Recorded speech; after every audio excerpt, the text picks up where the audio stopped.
The president and South Florida members of Congress are on high alert as automatic spending cuts are about to go into effect with a big impact here. The technical name for those spending cuts is sequester, which is really just a fancy word for a simple concept. And it's that government cutback on spending across the board to the tune of $85 billion.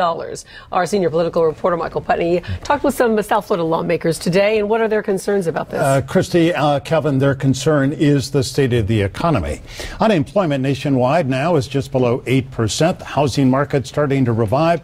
So the economy is slowly getting better, but it might get worse if these spending cuts kick in.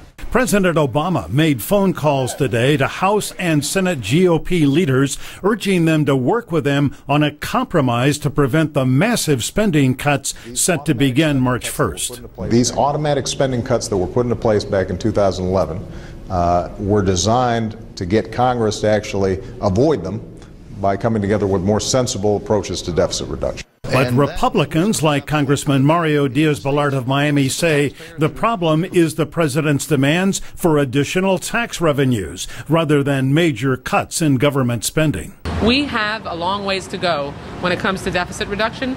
It has to be done in a balanced way. It can't be all cuts. Economically, we can't afford for it to be all cuts. Senator?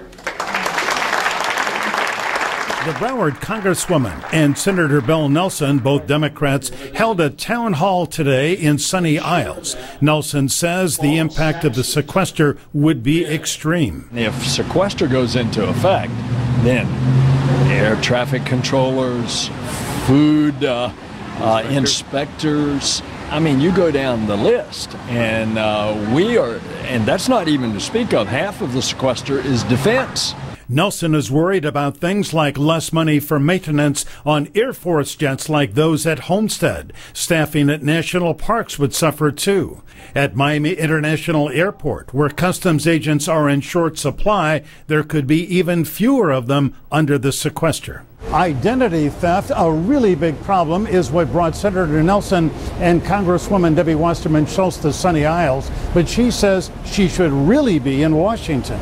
What am I doing here in South Florida when we're 7 days from massive indiscriminate spending cuts from kicking in, including in the military, cuts that would kick 70,000 kids off a Head Start, cut education and healthcare research, and instead of sitting in Washington, hammering out a compromise, working together, we are not in session.